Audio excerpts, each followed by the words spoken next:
Om Ajnanatimirandasya Jnananjana Shalakaya Chakshurun Militam Nena Tasmai Shri Gurave Namaha. And now if you kindly, Ramananda Saka Prabhu, turn to the first verse in the fifth canto, I'd appreciate it.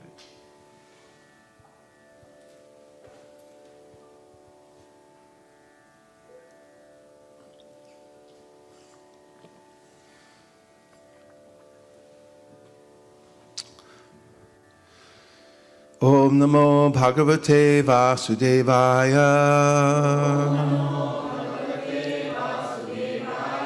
Om Namo Bhagavate Vasudevaya. Om Namo Bhagavate Vasudevaya. Srimad Bhagavatam 5.1.1 translation. King Parikshit inquired from Shukadeva Goswami, O great sage, why did King Priyavrata, who was a great self-realized devotee of the Lord, remain in household life, which is the root cause of the bondage of karma, fruit of activities, and which defeats the mission of human life? Purport. In the fourth canto, Srila Shukadeva Goswami explains that Narada Muni perfectly instructed King Priyavrata about the mission of human life. The mission of human life is to realize oneself and then gradually to go back home, back to Godhead. Since Narada Muni instructed the king fully on this subject, why did he again enter household life, which is the main cause of material bondage? Maharaj Parikshit was greatly astonished that King Priyavrata remained in household life, especially since he was not only a self-realized soul, but also a first-class devotee of the Lord. A devotee actually has no attraction for household life. But surprisingly, King Priyavrata enjoyed household life very much. One may argue, why is it wrong to enjoy household life? The reply is that in household life one becomes bound by the results of fruit of activities. The essence of household life is sense enjoyment, and as long as one engrosses his mind in working hard for sense enjoyment, one becomes bound by the reactions of fruit of activities. This ignorance of self-realization is the greatest defeat in human life. The human form of life is especially meant for getting out of the bondage of fruit of activities. But as long as one is forgetful of his life's mission and acts like an ordinary animal, eating, sleeping, mating, and defending, he must continue his conditioned life of material existence. Such a life is called Swarup Vismriti, forgetfulness of one's real constitutional position. Therefore, in Vedic civilization, one is trained in the very beginning of life as a brahmachari. A brahmachari must execute austerities and refrain from sex indulgence. Therefore, if one is completely trained in the principles of brahmacharya, he generally does not enter household life. He is then called a Naishtika brahmachari, which indicates total celibacy. King Parikshit was thus astonished that the great king Priyavrata, although trained in the principles of Naishtika brahmachari, entered household life. The words Bhagavata Atmaramaha are very significant in this verse. If one is self-satisfied, as is the Supreme Personality of Godhead, he is called Bhagavata Atmaramaha. There are different types of satisfaction. Karmis are satisfied in their fruit of activities. Jnanis are satisfied to merge into the effulgence of Brahman. And devotees are satisfied to engage in the Lord's service. The Lord is self-satisfied because he is fully opulent.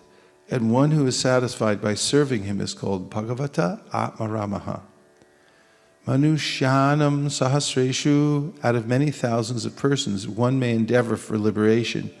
And of many thousands of persons attempting to become liberated, one may achieve liberation from the anxieties of material existence and become self-satisfied.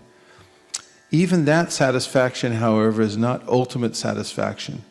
The jnanis and the karmis have desires, as do the yogis, but devotees have no desires.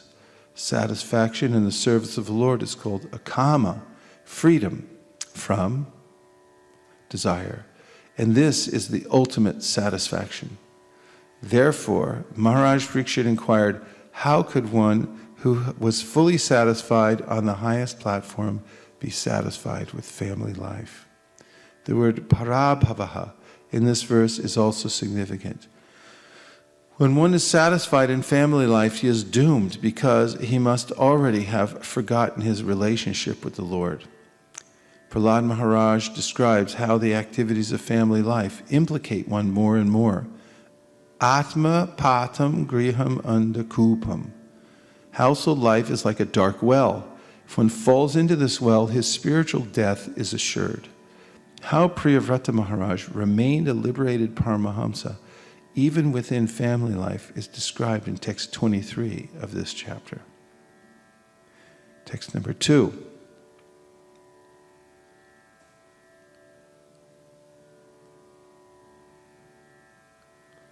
Devotees are certainly liberated persons, therefore, O greatest of the Brahmanas, they cannot possibly be absorbed in family affairs. Purport. In Bhakti Rasamrita Sindhu, it is said that by executing devotional service to the Lord, one can understand the transcendental position of the living being and the Supreme Personality of Godhead.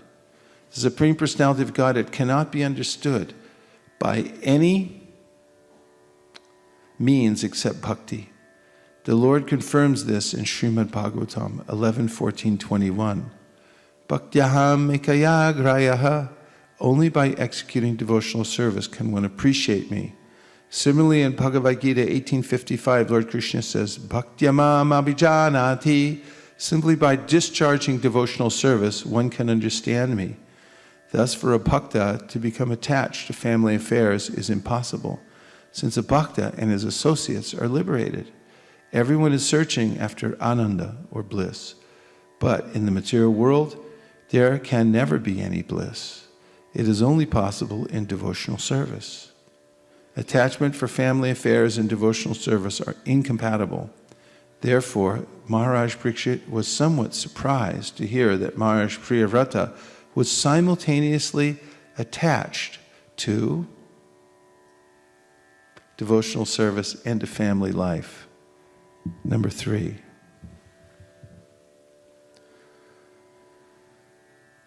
Everyone okay so far? You're just listening and hearing and appreciating, right? What could be better than that?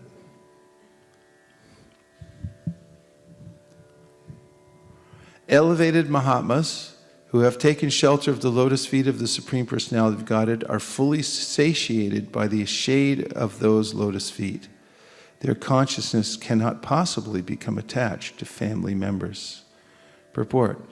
Srila Narottam Das Thakur has sung, Nitai pada kamala koti chandra shushitala ye chayaya jagadad judaya.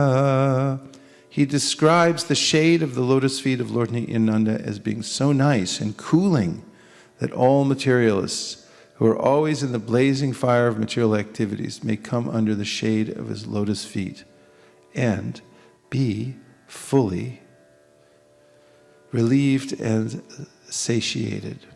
The distinction between family life and spiritual life can be experienced by any person who has undergone the tribulations of living with a family. One who comes under the shelter of the lotus feet of the Lord never becomes attracted by the activities of family life. As stated in Bhagavad Gita 2:59, Param drishva nivartate. One who gives up lower engagements when he experiences a higher taste. One gives up lower engagements when he experiences a higher taste. When does one give up lower engagements? Thus, one becomes detached from family life as soon as he comes under the shelter of the lotus feet of the Lord. Text number 4. Dare we? We dare. Okay. The king continued, O great Brahmana, this is my great doubt. How was it possible for a person like King Priyavrata, who is so attached to wife, children, and home, to achieve the topmost infallible perfection in Krishna consciousness? Purport. King Parikshit wondered how a person so attached to wife, children, and home could become so perfectly Krishna conscious. Prahlad Maharaj has said, Matirna Krishna Parata Svatova Mito Pipadyeta Grihavratanam. That's it. A Grihavrata, or one who has taken a vow to execute family duties, has no chance to become Krishna conscious. This is because most Grihavratas are guided by sense gratification and therefore gradually glide down to the darkest regions of material existence, adanta gobir vishatam tamisram. How can they possibly become perfect in Krishna consciousness? Maharaj Parikshit asked Shukadeva Goswami to resolve this great doubt. Now we're on a cliffhanger. We would like to know how this great doubt is resolved. Sri Shukadeva Goswami said, what you have said is correct. The glories of the Supreme Personality of Godhead, who is praised in eloquent transcendental verses by such exalted personalities as Brahma, are very pleasing to great devotees and liberated persons. One who is attached to the nectarian honey of the Lord's lotus feet and whose mind is always absorbed in his glories may sometimes be checked by some impediment, but he still never gives up the exalted position he has acquired. Purport: Sri Shukadeva Goswami accepted both of the king's propositions, that a person who is advanced in Krishna consciousness cannot embrace materialistic life again, and that one who has embraced materialistic life cannot take up Krishna consciousness in any stage of his existence. Although accepting both these statements, Shukadeva Goswami qualified them by saying that a person who has once absorbed his mind in the glories of the Supreme Personality of Godhead may sometimes be influenced by impediments, but he still does not give up his exalted devotional position. According to Srila Vishwanath Chakravarti Thakur, there are two kinds of impediments to devotional service. The first is an offense at the lotus feet of a Vaishnava. This is called Vaishnava Aparadha. Sri Chaitanya Mahaprabhu warned his devotees not to commit Vaishnava Aparadha, which he described as the mad elephant offense.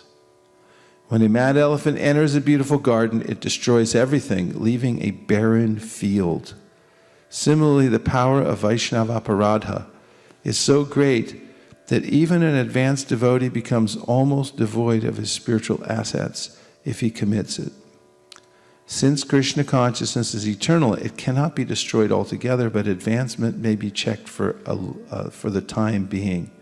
Jai Thakur, I just read recently, quoted a verse from the Chaitanya Charitamrita, claimed that it could be for 10 million births. So it's not worth it. Since Krishna consciousness is eternal, it cannot be destroyed altogether, but advancement may be checked for the time being. Thus, Vaishnava Aparadha is one kind of impediment to devotional service. Sometimes, however, the Supreme Personality of Godhead or his devotee desires to impede one's devotional service. For example, Hiranyakashipu and Hiranyaksha were formerly Jai and Vijay, the gatekeepers in Vaikuntha, but by the desire of the Lord, they became his enemies for 3 lives. Thus, the desire of the Lord is another kind of impediment. But in both cases, the pure devotee, once advanced in Krishna consciousness, cannot be lost. Following the orders of his superiors, Swayambhuva Manu and Lord Brahma, Priyavrata accepted family life, but this did not mean that he lost his position in devotional service. Krishna consciousness is perfect and eternal, and therefore it cannot be lost under any circumstances. Because the material world is full of obstructions to advancement in Krishna consciousness, there may appear to be many impediments. Yet Krishna, the Supreme Personality of Godhead, declares in the Bhagavad Gita, Kaunteya pradinanihi nami bhakta pranashyati. Once one has taken shelter at the lotus feet of the Lord, he cannot be lost. In this verse, the word Shivatamam is very significant. Shivatamam means the most auspicious. The devotional path is so auspicious that a devotee cannot be lost under any circumstances. This is described in the Srimad Bhagavad Gita by Lord Krishna himself. Partha naiveha namutra vinashas tasya vidyate. My dear Arjuna, for a devotee, there is no question of being lost, either in this life or in the next. Bhagavad Gita 6.40. In Bhagavad Gita 6.43, the Lord clearly explains how this is so. Tatratam buddhisam yogam labate bharvadehikam yatate chatato bhuya samsitau kurunandana.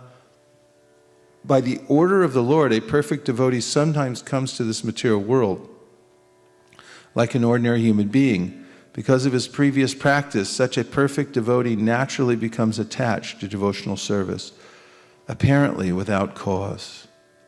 Despite all kinds of impediments due to surrounding circumstances, he automatically perseveres in devotional service and gradually advances until he once again becomes perfect.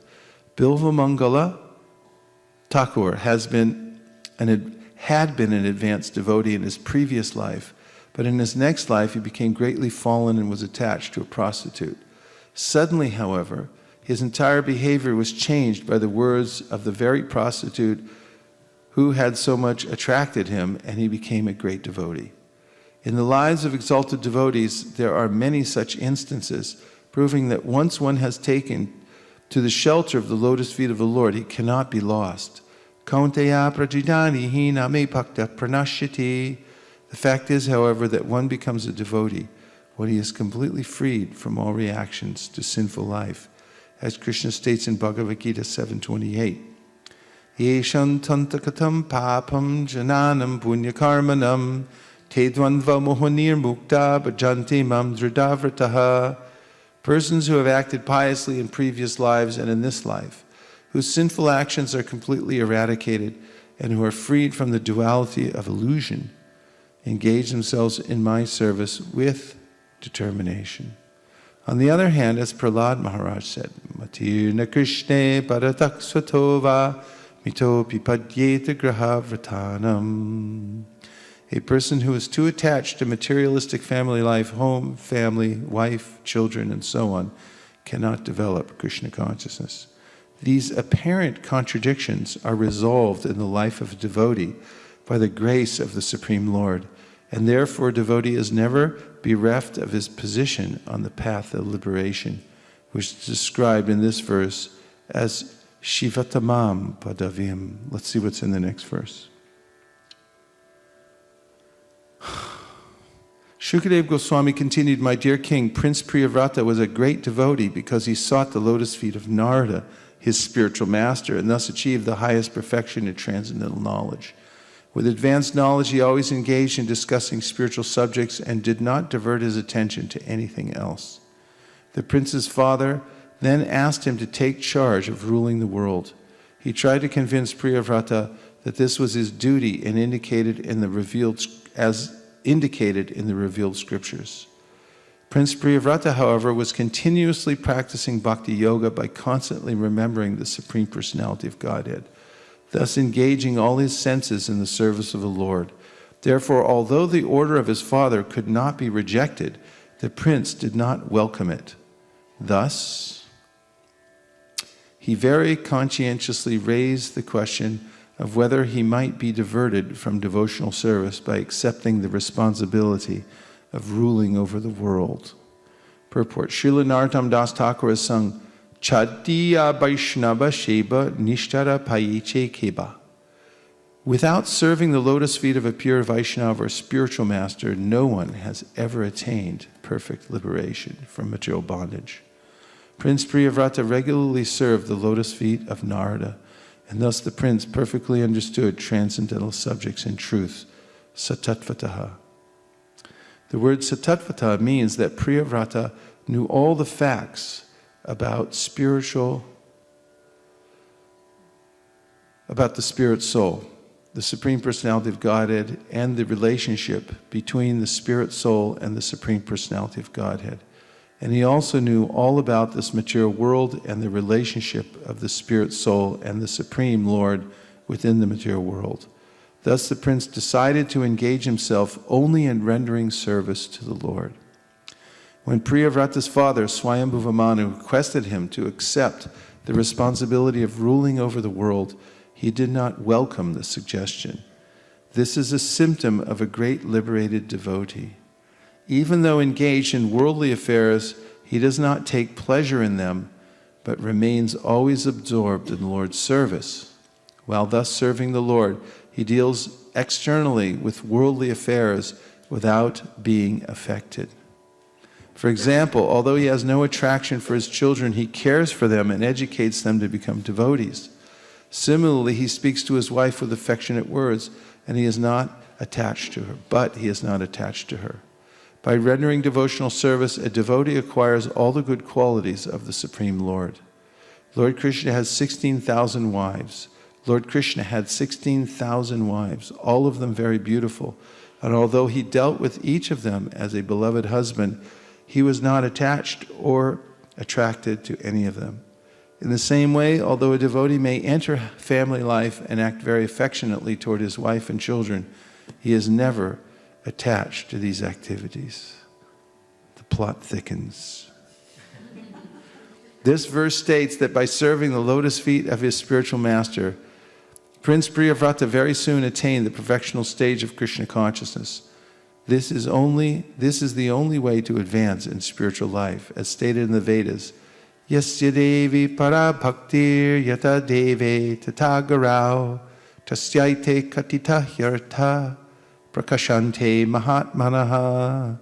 If one has unflinching faith in the Supreme Lord and the spiritual master, the essence of all Vedic knowledge is revealed to him. Shvetashvatara Upanishad. A devotee always thinks of the Lord continuously while chanting the Hare Krishna mantra. The words Krishna and Hare immediately remind him of all the Lord's activities. Since his entire life is engaged in the service of the Lord, a devotee cannot forget the Lord at any time. Just as an ordinary man always engages his mind in material activities, a devotee always engages his mind in spiritual activities. This is called Brahma Satra, or meditating upon the Supreme Lord always. Prince Priyavrata was perfectly initiated into this practice by Sri Narada. Just give me back three core ideas you got from hearing the last few verses. Yes. Priya. Radhika. Priti Radhika. Priti, sorry. Just what I took, they may not be the exact gist, but what I understood in the beginning, that devotee is desireless and he's Atmaram, he's self-satisfied. And even if a devotee is engaged, apparently engaged in material activities, or he looks to be attached to his wife, children, but he's constantly meditating or thinking of Krishna, so he's, even if apparently looking attached, he's detached at the same time. So that's my understanding so far. Very nice. Good encapsulation. Shraddha.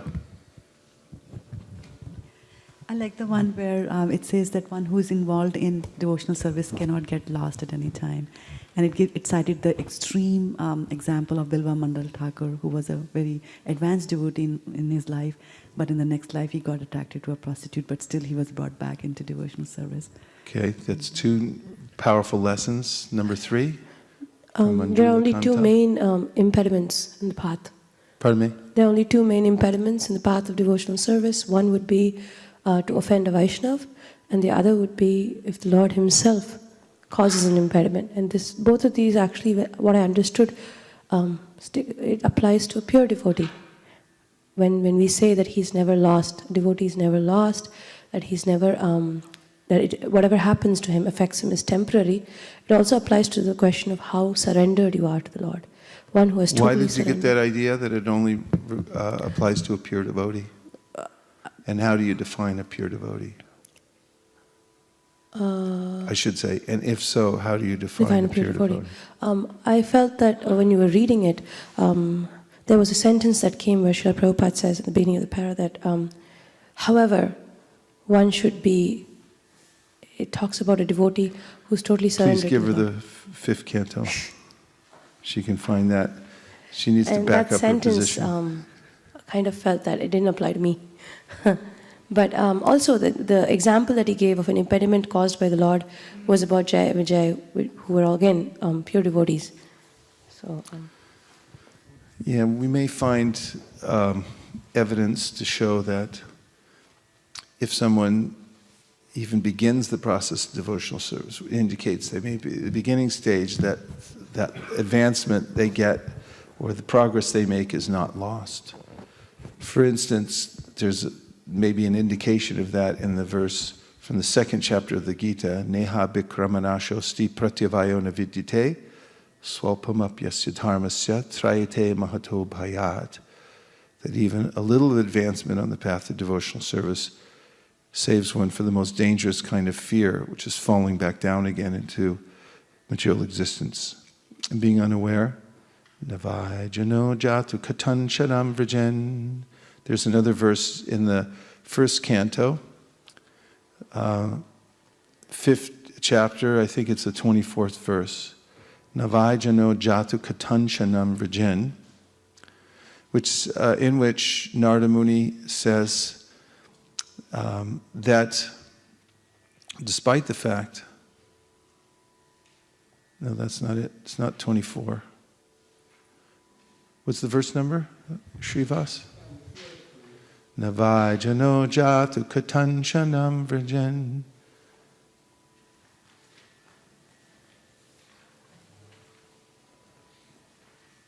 And in any case, indicates that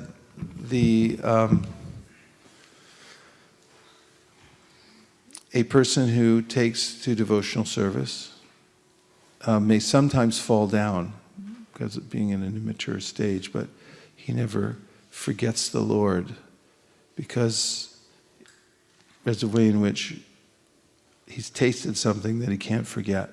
So he doesn't go back to mature life, even like ordinary people. Okay, 19, it's 1519.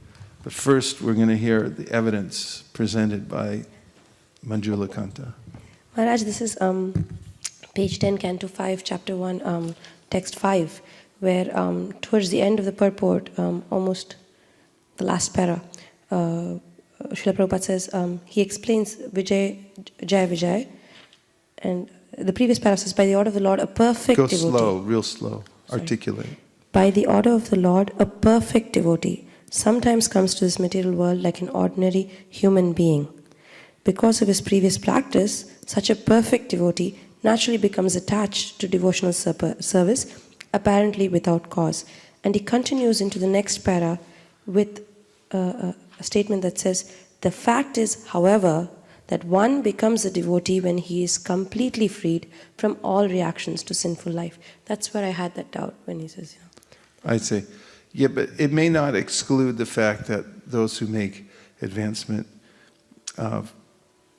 even a little bit won't continue that, because we have evidence in the Bhagavad Gita when Arjuna asks, what happens if I take to this and then I fail? And Krishna tells him there are two scenarios. One is if you fail after a short amount of time, then you're going to go to the heavenly planets, come back down and become engaged in a rich family.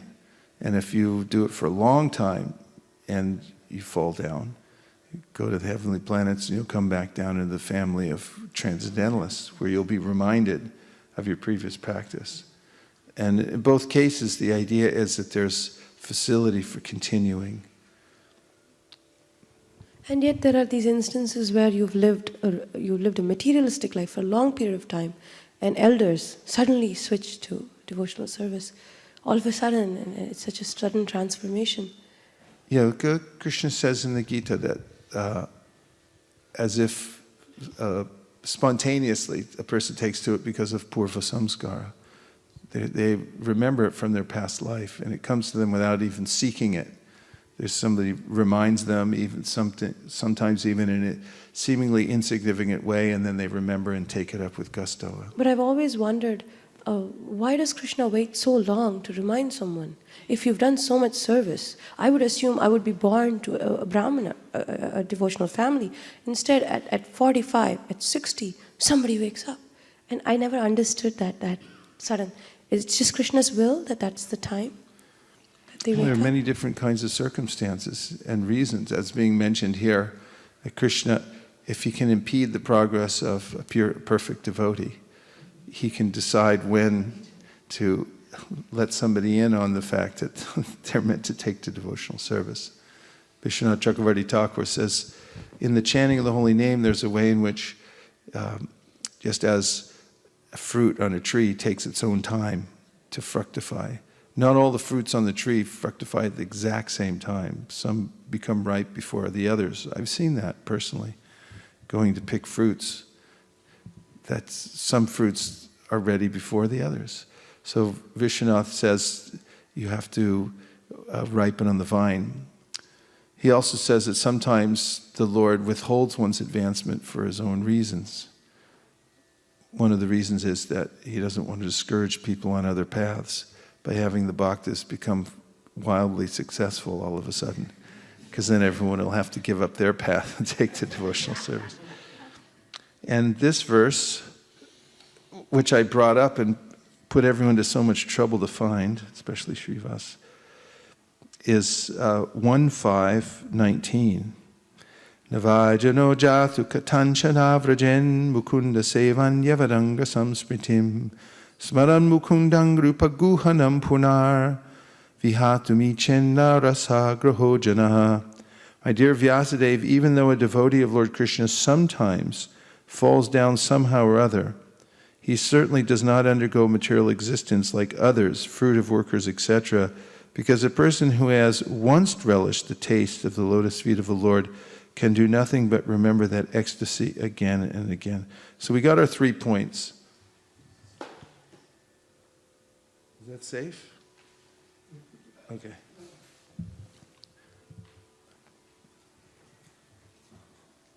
Thank you very much. Transporting by paper book and then electronic transportation. But somebody sent me a notice the other day that the Chinese are going to cyber attack America and then we'll lose all our electricity. So I keep investing in paper books for a while.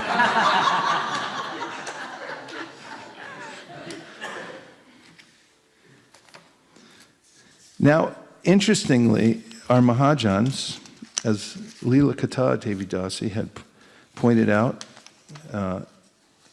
in a note, she sent me that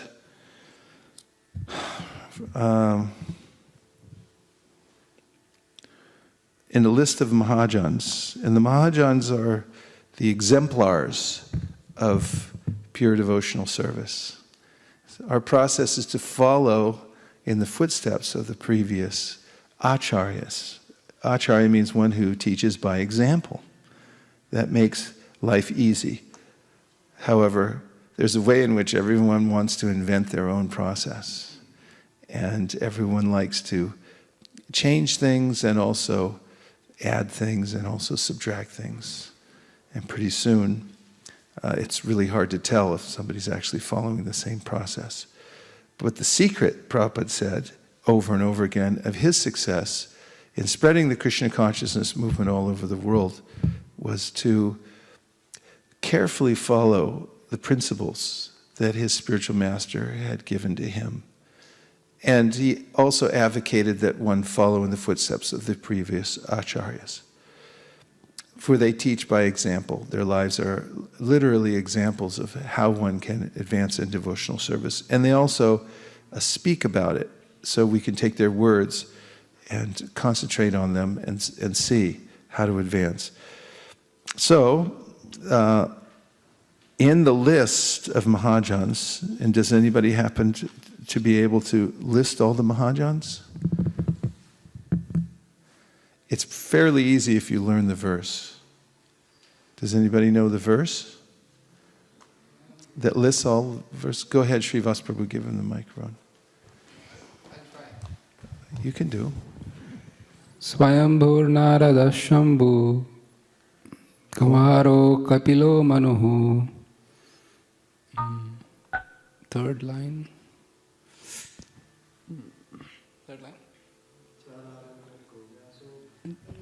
Pralado. Pralado Janako Vyaso Balir Vaisesika Vayam. Nice. So this is a nice verse. Hansapriya knows this verse. Whenever we bring it up, she always she has a great affinity for this verse, so she always recites it when we're here, when she's here. So the list of acharyas, or not just acharyas, but we call them mahajanas. It's a special list of devotees. See, we're very lucky because we have all these previous acharyas, or those who have taught by example, to follow. And then we also get a list of mahajanas, these great souls, these great people, who amongst the acharyas,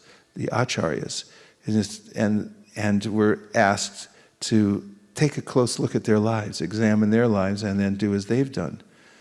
And in the context of our talk this morning, we list, and as Srivas Prabhu has so kindly recited this verse from memory,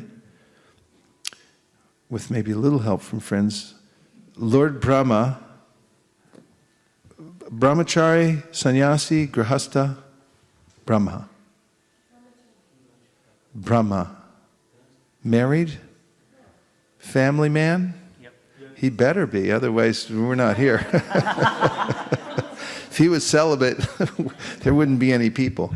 Oh, so he was a Grihastha. He's a Mahajana. We sing the Brahma Samhita, everything. He's Grihastha. Yep, definitely Grihastha. Narada Muni. No brainer. He's a brahmachari. Okay. Then Lord Shiva. Who's his wife? Correct. Kumaras. Decidedly brahmachari. In fact, they wouldn't even grow old. They don't forget puberty. They wouldn't even go there. Okay, Lord Kapiladev. Is anybody keeping score? Are we going through the 12 Mahajans? Okay, we have a scorekeeper in the front row. Swayambhuva Manu. Grihastha. Prahlad Maharaj.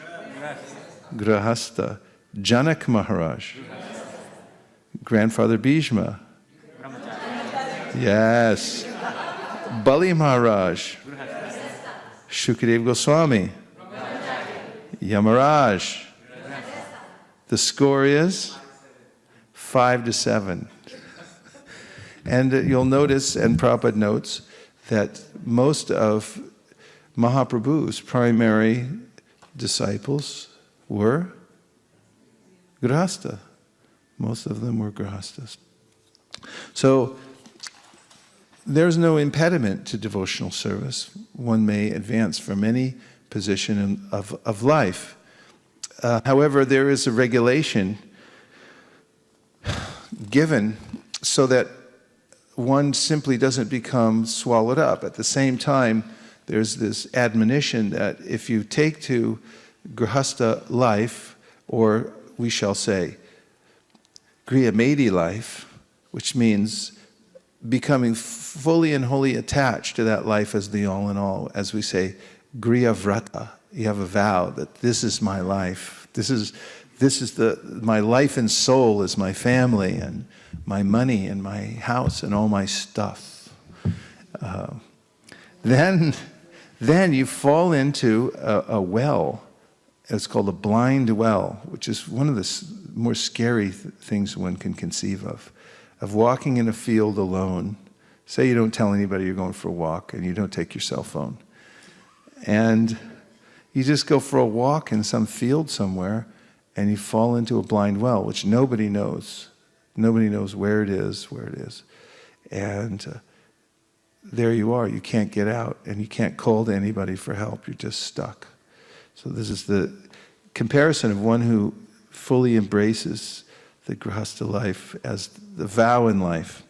So because it's the tendency of most people for the pravriti marg, or the path of enjoyment in material life, there's a way in which the varnashrama system gives one parameters for which to live in the Grihastha ashram and all the other ashrams, so that one can gradually advance to the next stage and the next stage and come to the perfection of life, even while living in those kinds of situations. Here's a verse from the 5th canto, 7th chapter, verse number 4, a description of Maharaj Bharata. It says, Maharaj Bharata was a very learned and experienced king on this earth. He perfectly ruled the citizens, being himself engaged in his own respective duties. Maharaj Bharata was as affectionate to the citizens as his father and grandfather had been. Keeping them engaged in their occupational duties, he ruled the earth. Purport. It is most important that the chief executive rule the citizens by keeping them fully engaged in their respective occupational duties. Some of the citizens were Brahmanas, some were Kshatriyas, and some were Vaishyas and Shudras. It is the duty of the government to see that the citizens act according to these material divisions for their spiritual advancement. No one should remain unemployed or unoccupied in any way. One must work as a Brahmana, Kshatriya, Vaishya, or Shudra on the material path, and on the spiritual path, everyone should act as a Brahmachari, Grahastha, Vanaprastha, or Sannyasi.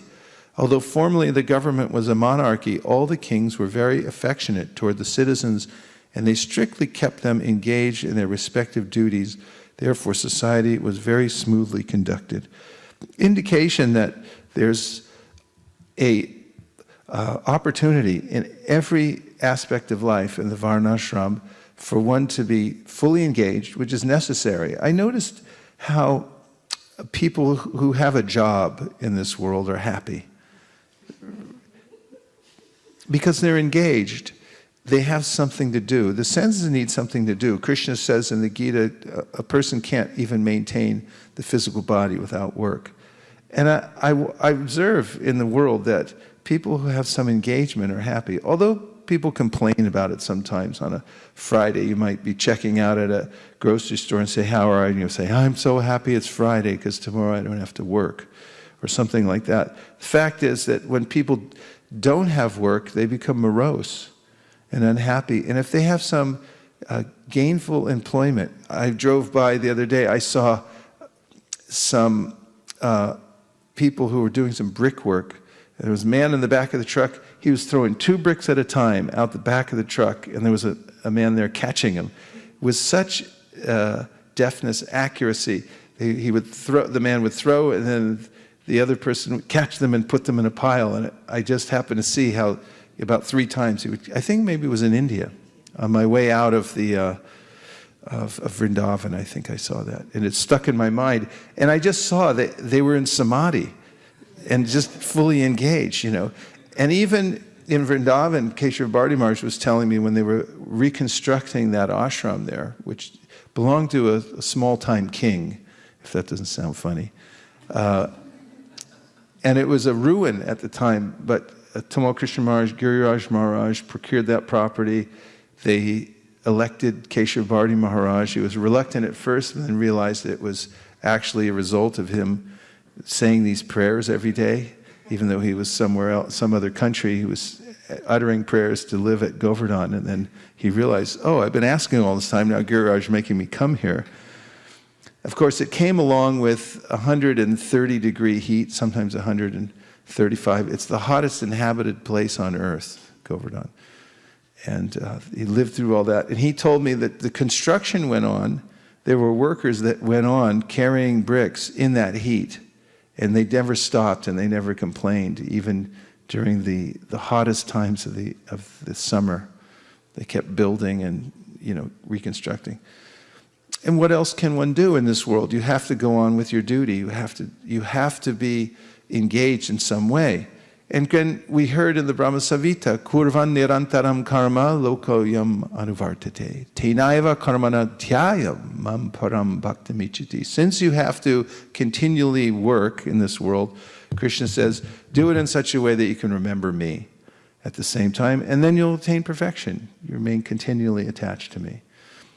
So, Varnashram is there, so you have some definition that now I'm in this position of life, and although I'm a grahastha or whatever situation I'm in, I still connect myself to Krishna. So in describing the basic principles of how to do that, Chaitanya Mahaprabhu was especially fond of an instruction that comes out in the prayers of Lord Brahma, which all of you, I'm sure, know very well, in which Brahma, I think it's 114.3, is it? Yeah. Oh, excuse me, 10:14.3, maybe the verse, in which he says that one should stay in one's position. Jnane prayasam udapasya namanta eva. Let's see the Sanskrit and we can chant it together. Jnane prayasam udapasya namanta eva. Jivanti sanmukhaditam bhavati avartam. Stane stita shrutikatam tanud hanmanobhir.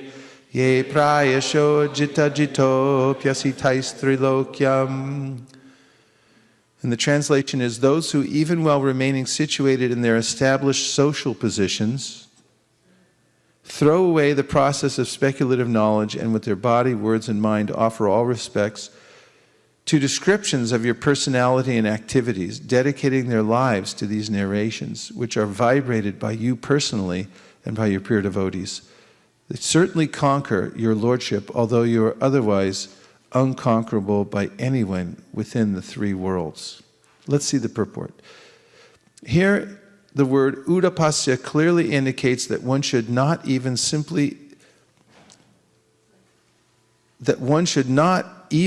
slightly endeavor to understand the absolute truth by the process of mental speculation, for it invariably carries one to an imperfect, impersonal understanding of God. The word jivanti indicates that a devotee who always hears about Lord Krishna will go back home, back to Godhead, even if he can do nothing except maintain his existence and hear topics concerning the Lord. How do you like that? That's worth the price of admission today. I'll read it again. The word jivanti indicates that a devotee who always hears about Lord Krishna will go back home, back to Godhead, even if he can do nothing except maintain his existence and hear topics concerning the Lord. Is that doable? Everyone tell me, is that doable? Yes. Then we're in, no problem. Okay, Srila Sanatan Goswami has explained that the word tanu vanmanobhi, by the body, words, and mind, in three ways. In reference to devotees, through their body, words, and mind, they are able to conquer Lord Krishna, thus becoming perfect in Krishna consciousness. They can touch his lotus feet with their hands, called to him to come with their words, and attain his direct audience within their minds simply by thinking about him. So what are the three? They touch his lotus feet with their hands, they can call to him, please come, and attain direct audience with their minds by thinking of him, right? In the case of non-devotees, the words tanu van manobi refers to the word ajita, unconquered, and indicate that those not engaged in the loving service of Lord Krishna cannot conquer the absolute truth by their bodily strength, verbal expertise, or mental power. Despite all their endeavors, the ultimate truth remains beyond their reach. Just an interesting shift in consciousness, because one becomes a devotee, becomes very humble, and simply accepts the path of the Mahajans and hears submissively. Whereas those who have the same facilities with a different mindset set out in the world to conquer nature and say that we're going to wring out the answers from material nature. We're going to make you give it up. This is the scientific method. One way or another, you're giving up the answer. We'll tear it out of you if we have to. In fact, they torture little mice and stuff like that just to find out. Where am I? In reference to the word jitaha,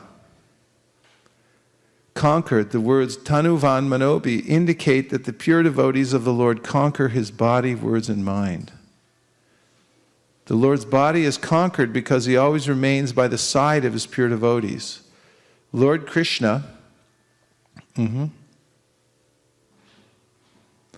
is very difficult. I'm going to have to read from the book from now on. Lord Krishna's words are conquered because he always chants the glories of his devotees, and Lord Krishna's mind is conquered because he always thinks about his loving devotees.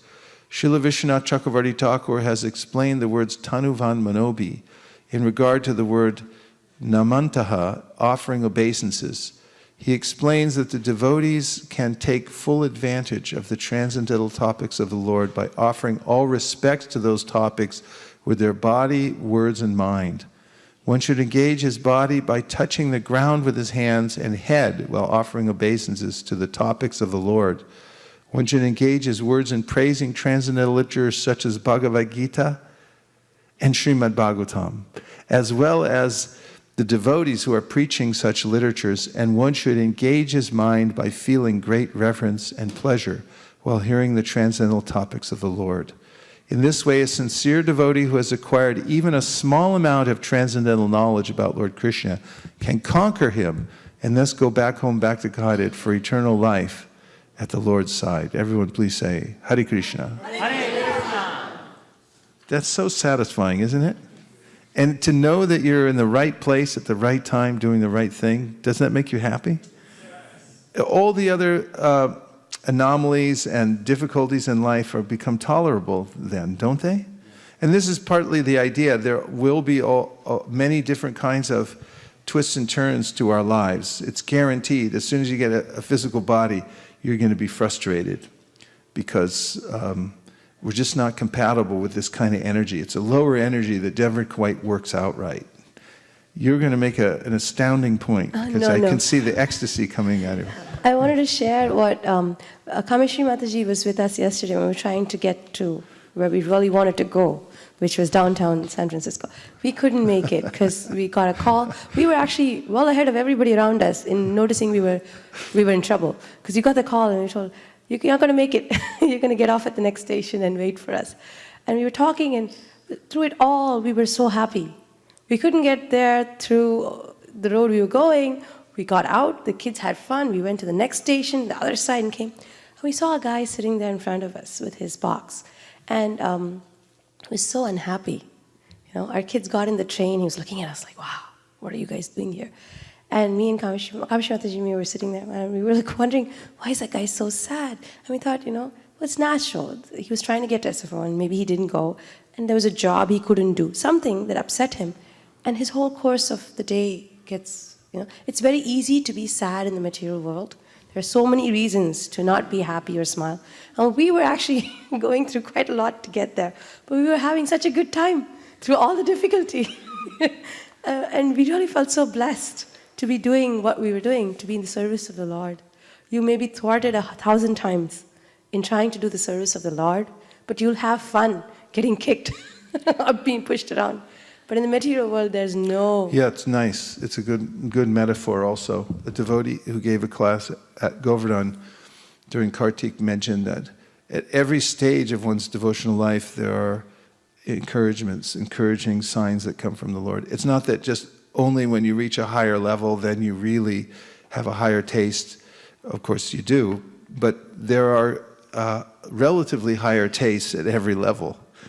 And even as one starts the journey, just knowing that you're trying to go there, even though there are impediments blocking you, you can be blissful, and you're still happy. Now, as far as some practical items, and I promised through the title, Down-to-Earth Principles for Personal Growth, everyone was wondering, is he actually going to do it, or is he going to cheat us once again? Here are a few ideas.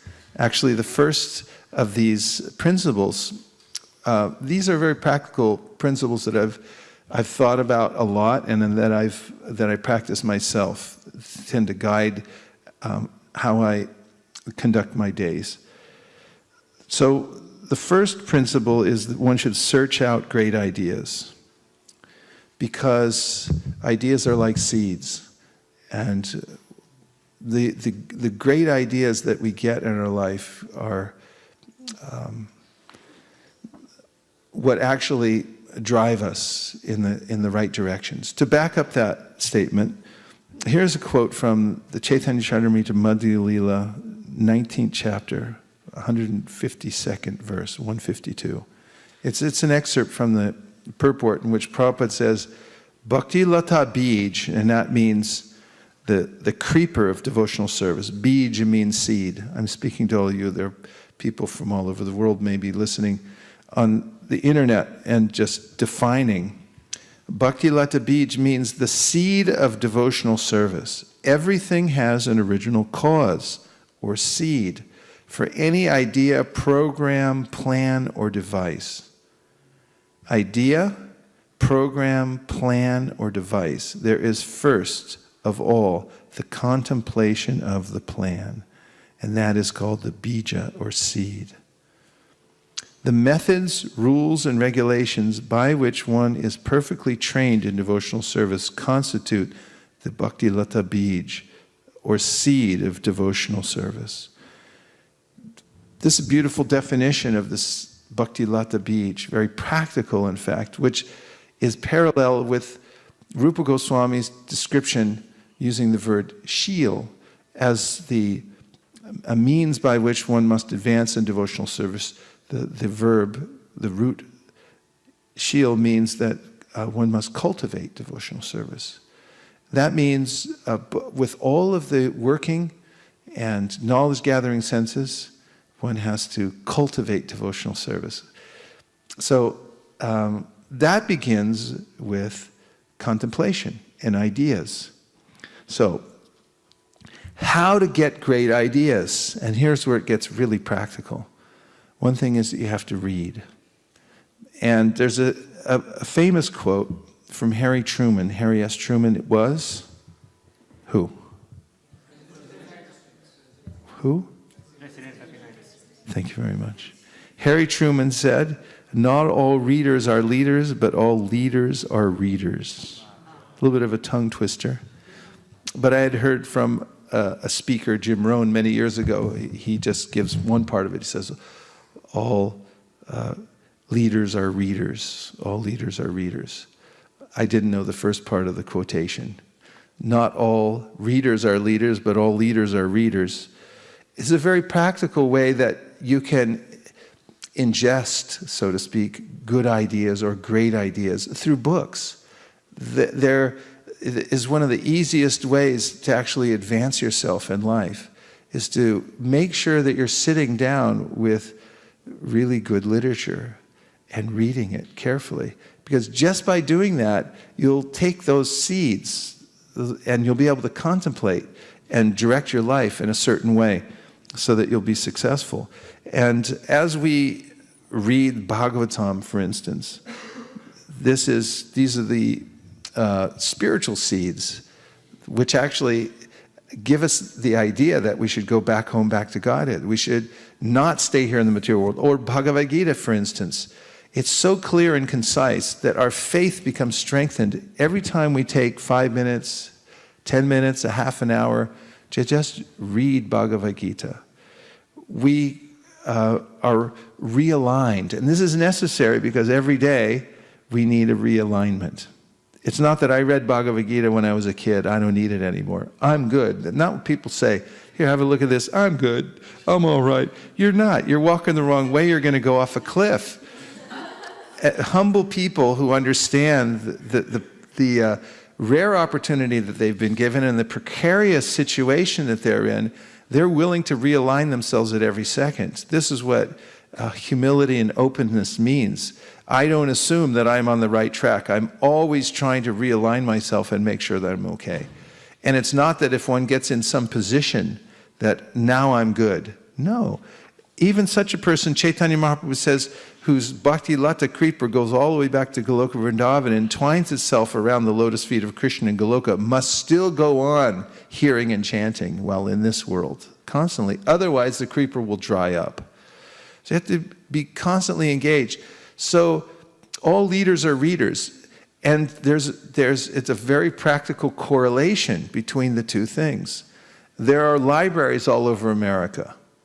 And how much is a library card? You're dang right it is. It's free. It's free. And that is amazing. I mean, this is real culture that somebody thought to put up these buildings here, there, and everywhere, and you just walk in and say, give me a card, and to you now all the knowledge of the world is available. Another concept Jim Rohn brings out over and over again. Get a library card. How hard is it to get a library card? It's free, remember. How hard is it to get a library card? How long does it take? 5 minutes. And how many people have a library card, do you suppose, in America? And in a country which is based on democracy, which is meant, where the intention is everyone's supposed to be educated. How many people have a library card, do you suppose, out of the whole population? About 5%. People read the backs of cereal boxes, or they get their information from all kinds of disparate places in the world. And what kind of ideas do they get there? Ideas which are laced with cynicism, sarcasm, which are presented because of some profit motive and so forth. And when those seeds go in the heart, they direct people in a way contrary to their actual interest in life. So we have to realign ourselves by finding who are the actual teachers and get those books, sit down with them and read them. And if you want to fortify yourself regularly, you have to read. And this is a very practical thing. I mean, there are stories in the secular world. Abraham Lincoln was born into poverty and obscurity. And he had to walk to school every day in the snow in Illinois. And that's cold in Illinois. But he would come home and he would read. And just because of reading, at that time, there were a finite number of books in the world. Nowadays, it's unlimited. Actually, somebody indicated it's a sign of degradation when there's too many subject matters. Not everyone has to write a book. You have to discriminate. And since you have nothing to say and you're not an example, why did you write that? But in any case, because of his dedication to reading, he became highly refined in his speaking abilities, his vocabulary. He became a lawyer. Then he became president of the United States. And he attributes it to his reading. He would come home and read by the firelight. They didn't have electricity and so forth. Don't take it for granted that just because you have books piled high in your house that you'll by osmosis, it'll go in. You have to take time. You have to actually sit down and engage yourself, engage your mind. It's important. And you will be improved on every level of your life just by reading. This is a very practical thing. And if you want to learn about all the great arts of the world, you can read about them. They're compiled in books now. Now more than ever, we have a window of opportunity when all the knowledge of the world is available to us through books. So take advantage of it. Plan your year around what you're going to read and take in those kinds of seeds that will take you to where you want to go. Don't simply go arbitrarily. Mukharavind. Maharaj, when we go often door to door, people have this excuse that then they correlate with their company life, that whenever there is some problem, then they read and then they found the solution, and that is the better way to learning. So similarly, Is the what? Better way of learning, like if when you have problem, then you read and then get the solution instead of preparing yourself before. That is the common excuse. Great discoveries come only unto the prepared mind. So if you want to, it's not at the most efficient way of managing is waiting until there's a problem and then trying to confront it. I've seen that in certain groups who manage. They just deal with crisis management. Problem comes up, we'll deal with it then. Although that's another way of looking at it, but the fact is we have problems on all sides. It's just recognizing ahead of time, being preemptive and realizing that we have a bigger problem. And being prepared is actually more intelligent than waiting until something happens. But whatever way, my main point is there's a way in which obviously you could solve problems by reading.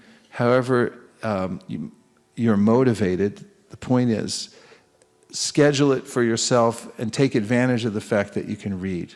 Mark Twain said, a person who doesn't read great books is no better than somebody who can't read. Harivamsha Prabhu.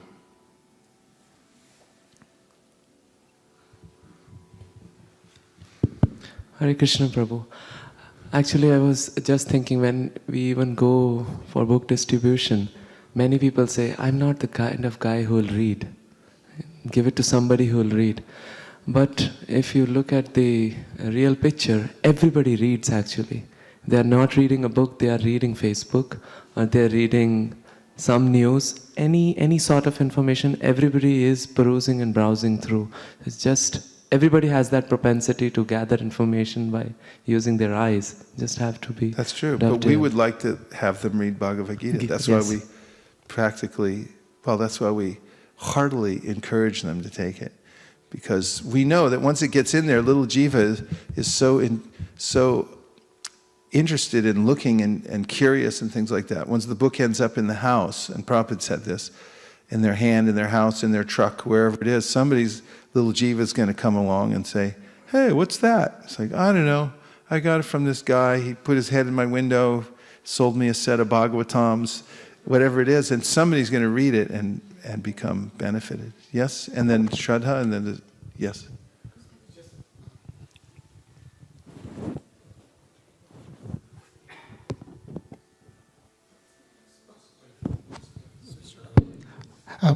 Prabhu, just wanted to share yesterday's 3 distinct experience on the book reading habits.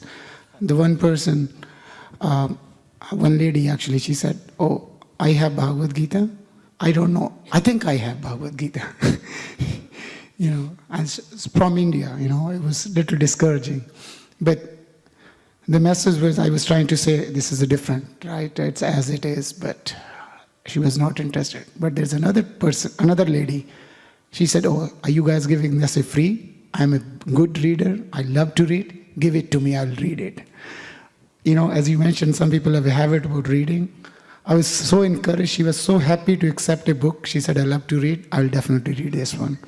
And there's a third person who got the book. He said, I have been waiting for this book. And he mentioned that he used to go to Berkeley, he used to sew. He don't see Hare Krishna's guy anymore there. But he said, this is the best Christmas gift I ever got. And I would love to read this book. I was waiting to read this book.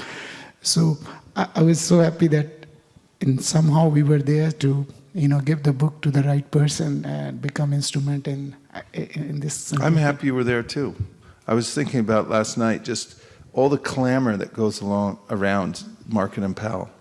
It's just people, and they erected buildings, and they put up their own ideas of what should be shops, and then they glamorized the whole thing. Like, this is special over here, and this is actually advanced, but it's a bunch of noise, and both inside the shops and outside. And if but when the devotees are there, making a higher vibration, going around the block, singing and distributing literary kirtan, there's a way in which everyone gets benefit. Yeah. And the last one, there was a Muslim devotee, Muslim person. That's okay, you can say. He's a devotee. He was so happy seeing the Sankirtan. He said, I love what you guys were doing here, the dancing, the Sankirtan. I said, this is all because of this book. And he said, can I have this book? I said, yes, this book is for you. Nice. Beautiful. Shraddha, you have someone from the internet. Please. Gandharvika Mataji. Gandharvika, okay. That's good, because we were feeling morose because not seeing her. Dhanvats Prabhu, thank you very much for reading the glories of hearing. One can practically experience the glories when hearing is implemented in their own lives. Why would one, though Krishna conscious, become indifferent to these glories and opt for some puja suggested by an astrologer? Can you please ask that question? What makes them do that? To what? Stop reading Bhagavatam? Stop reading and hearing and then opt for some puja that somebody suggests you to do. To do some ritualistic ceremony? Well, lack of faith. If one has pure faith, one can understand that by doing this one thing, everything is included. And not just, some secular puja or something, to appease some demigod, but any kind of extracurricular endeavor indicates that one believes I need to supplement or something like that. But in pure faith, one simply concentrates on Krishna. And chanting Hare Krishna, Prabhupada would give this as the panacea, the medicine that will cure all the diseases. You take this one pill, and forget all these other extra pills. You can take this one pill, it'll cure all the diseases. And this is the definition of pure faith, understanding if I take shelter here, if I read Bhagavatam, then I'll get everything. One who really believes that and is experiencing it will fully absorb him or herself in reading Bhagavatam. Now I have a couple of more practical tips, down-to-earth principles for personal growth. The first one was what? Actually, the category, I'm still in the same first category, which is search out great ideas. Look for them, find out great ideas. And the first thing I recommend is very practical and down-to-earth, I hope, which is to read. Be a reader. All leaders are readers. And the second is to listen, which may seem like an obvious point. Here's the definition of listening. To give one's attention to a sound, or to be alert and ready to hear something. That's what listening means. It's a little bit more active than just letting the sound go by. Listening is more than passively receiving someone's words. It is actually searching for the speaker's intended meaning, listening very carefully. So, reading and listening are very important. And listening means active listening. In whatever way you can focus your mind while you're listening and really try to get from the speaker what's being said. And there is a case for asking questions to clarify, as we see throughout the Bhagavatam, and pausing to look carefully at certain points that are coming out while you're listening. And the third point in searching out great ideas, because you can go and look for them. You don't have to wait till they come knocking at your door, which they may not do for some time. And that's to study. And this is also an interesting concept of studying. If you want to improve yourself in any aspect of your life, you make a study of it, correct? Like how many of you have specialized in some kind of discipline in your professional lives? Anybody? Hey, come on, Duke University. You know, you specialize, you go there, and what do? You can't know everything about everything, but you can, if you're interested in improving yourself in a certain way, make a study of it. If you want to, for instance, if those who want to be wealthy, they study wealth. Where does wealth come from? If people complain all the time, I don't have any wealth. Have you studied it, how to get wealth? Or where it comes from or anything like that? No. Then what are you doing? Well, I'm buying lottery tickets. My economics teacher used to say, the lottery is called, in the internal circles of economists, it's called a tax on the stupid. So if you want to be stupid, just go by default in life. But if you want to actually come in contact with great ideas and you want to improve yourself in a certain way, study. Find out what you're looking for, what do you want, and then study it. It's all available to you through reading and listening, whatever you want to do. These are practical, down-to-earth things, and you can change your life in this way. Just as when you go to university, they tell you, here's all your possibilities, all the things you can study. You can look at this and that. And you can go deeply within a subject matter. You can design your own life. Decide what you want to specialize in life. Decide what you want to know, where you want to go, and then study it. Make a study of it. It's all available. It's all written down. The Mahajans have already showed and spoken on all these kinds of things. And even in the secular world, if you need to supplement some part of your life, for instance, I'll get to the last point, which is exercise. You have to exercise and stay healthy. It's a very down-to-earth, practical thing. Everyone should exercise. You've been given a robot to take care of this lifetime. You better take care of your robot. Otherwise, it's actually an offense. You're given such a nice machine delivered to you, biological robot, and then you don't take care of it. You just run it down into the ground, not very good. So if you want to find out, how do I take care of the robot, you get a book on robot care, a book on exercise. It'll tell you how to take care of your robot. What to feed it, what not to put, what fuel to put in the robot, and what fuel robots don't like. So you don't have to do that anymore. So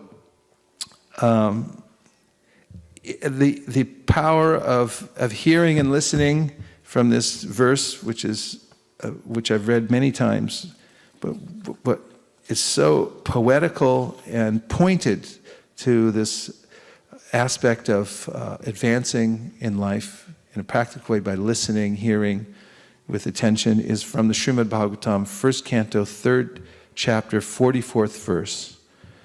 And the verse is, O learned Brahmanas, when Shukadeva Goswami recited Bhagavatam there in the presence of Emperor Parikshit, I heard him with rapt attention, and thus, by his mercy, I learned the Bhagavatam from that great and powerful sage. Now I shall try to make you hear the very same thing as I learned it from him, and as I have realized it. Purport to 1.3.44. Purport to 1.3.44. One can certainly see directly the presence of Lord Sri Krishna in the pages of Bhagavatam if one has heard it from a self-realized soul like Shukadeva Goswami. One cannot, however, learn Bhagavatam from a bogus hired reciter whose aim in life is to earn some money out of such recitation and employ the earning in sex indulgence. No one can learn Srimad Bhagavatam who is associated with persons engaged in sex life. That is the secret of learning Bhagavatam. Nor can one learn Bhagavatam from one who interprets the text by his mundane scholarship. One has to learn Bhagavatam from the representative of Shukadeva Goswami and no one else. If one at all wants to see Lord Sri Krishna in the pages, that is the process, and there is no alternative. Sutta Goswami is a bona fide representative of Shukadeva Goswami because he wants to present the message which he received from the great learned Brahmana. Shukadeva Goswami presented Bhagavatam as he heard it from his great father, and so also Sutta Goswami is presenting Bhagavatam as he had heard it from Shukadeva Goswami. Simply hearing is not all. One must realize the text with proper attention. The word navishta means that Sutta Goswami drank the juice of Bhagavatam through his ears. That is the real process of receiving Bhagavatam. One should hear with rapt attention from the real person, and then he can at once realize the presence of Lord Krishna in every page. The secret of knowing Bhagavatam is mentioned here. No one can give rapt attention who is not pure in mind. No one can be pure in mind who is not pure in action. No one can be pure in action who is not pure in eating, sleeping, fearing, and mating. But somehow or other, if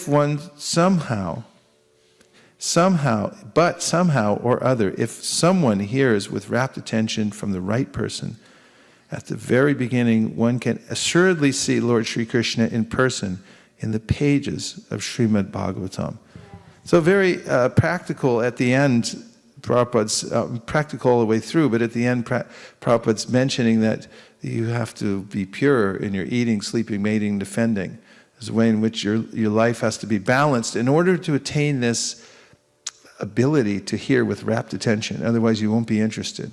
Most people aren't interested because they're distracted and their mind's pulling them in every direction. So there are practical ways to balance one's life and purify it so that one can attain this state of intensely hearing with rapt attention. And then you can drink the Bhagavatam as if it was a beverage through your ears and see Krishna on every page. Available to everyone. Okay, so the first section was really all about what I called search out great ideas. You actually have to search them out. Be active in your search for great ideas and taking them in. The second main point, practical tips, down-to-earth tips, principles for personal growth. You ready? Yes. You have to capture the ideas. Because ideas come all the time, great ideas, and then I just let them go. But realize that they don't always come back. You just think, oh, I'll get that later. Don't be lazy. Catch them whatever way you can. So, ideas often come at inconvenient times. Be ready. Inconvenient times. So when do good ideas come to all of you? Let's hear a few points. Okay, some are saying, well, chanting. Any other times good ideas come to you? In the shower. Any other times? When you're reading books, yes? Before going to sleep? Listen to a lecture? Door-to-door book distribution? When? You want to when you're facing an issue and you want to solve it. Okay, so we're hearing from great ideas are obviously floating around, right? And they come at any time, and often they come at times that are inconvenient. So what can you do about that? The question is, what are some ways to capture good ideas? Yes, Sundarananda. Well, how do you write it down? On your hand? I've seen that before. Somebody's like, give me a pen. I was like, give me a piece of paper. I don't have anything. And then they start writing on their hand. I'm like, you're writing on your hand. I guess that's better than nothing. But how much space do you have? And it's like, people tattoo things. Like, I haven't seen a lot of good ideas tattooed. Sometimes good ideas tattooed on. That's one way. But practically, what do? He's holding up a notebook. Let me see. Hold it up for everyone to see. Look at that little notebook. How do you write in there? With your finger? And a pen. He has a pen and a piece of paper. This is a novel concept, especially, and an iPad, a phone, a smartphone. Smartphone, what does a smartphone have in it? Ways to capture? Notes? What is notes? You can write with your finger? You type it in. You have to type it in. While you're driving, you do that? You can speak it in even while driving? You get arrested?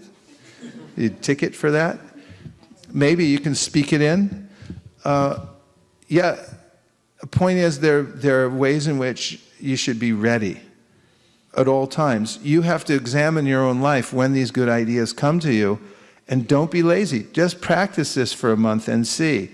If I am ready to capture good ideas, don't just let them fly by. You might be having a conversation and someone says, here's a key to success in your business. You can double your income next year. And you go, okay, tell me. And the way home goes, I forgot what he said. You just lost, an extra $200,000 because you didn't take it in. You could have written down the formula, or you said, this is the best khichdi I've ever had. You say, I'll give you the recipe. Okay, just tell me. It's like, then you forget.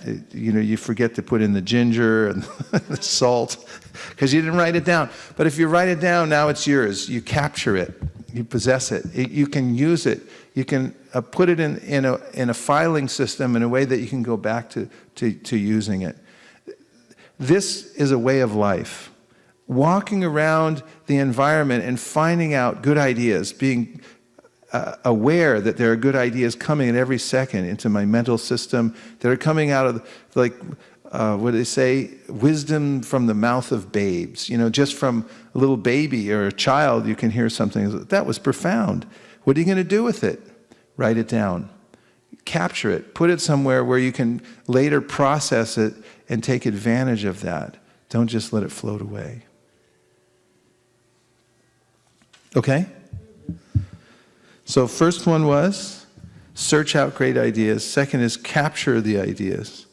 The third principle, down-to-earth principle for success, is collect mentors. Collect mentors. A mentor is an experienced and trusted advisor. And everyone's expert at something. Everyone has some expertise. Not everyone's expert at everything. Although some people, are pretty amazing in that way. But everyone has some particular expertise. And the fastest and best way, according to Krishna, to get knowledge, especially about self-realization, he's talking in the Bhagavad Gita, but this applies to any aspect of our lives, is tadvidi pranipatena prashnena sevaya upadakshanti te jnanam jnaninas tattvadarshina.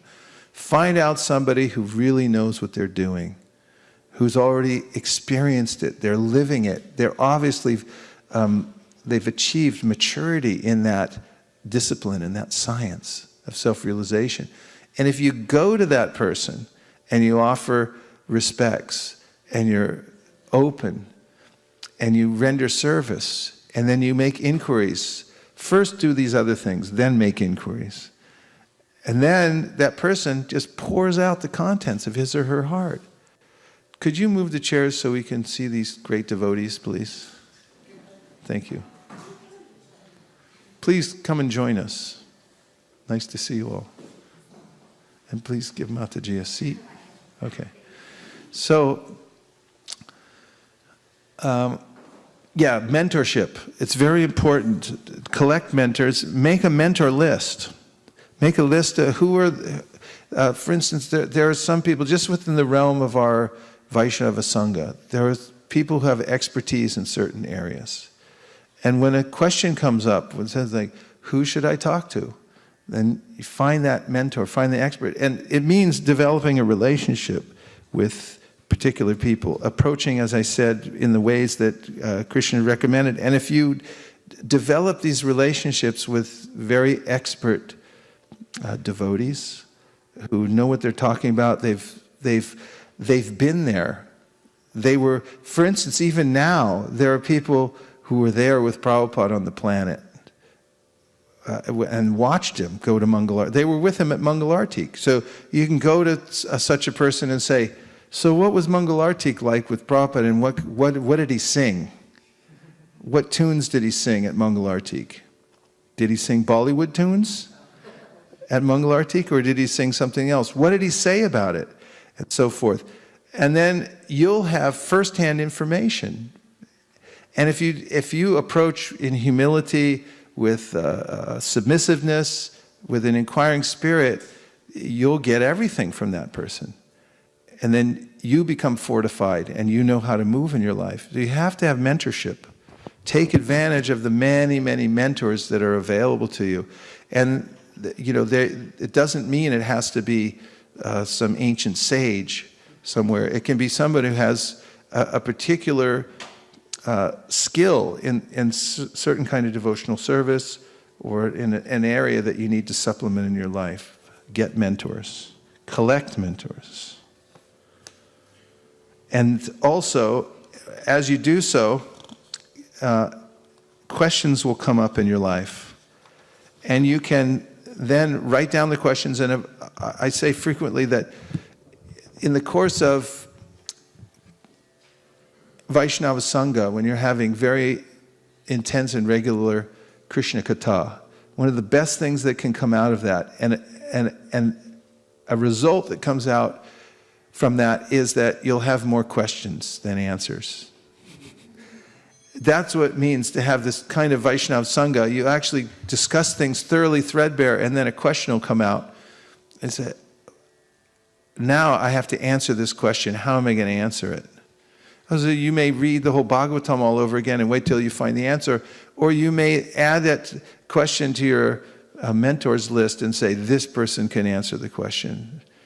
They've already researched it, and then you can keep a list of your questions, and then you'll be able to answer them quickly. I had that recently. We were having discussion in Govardhan. We were reading the chapter of liberation of Sarvabhauma Bhattacharya.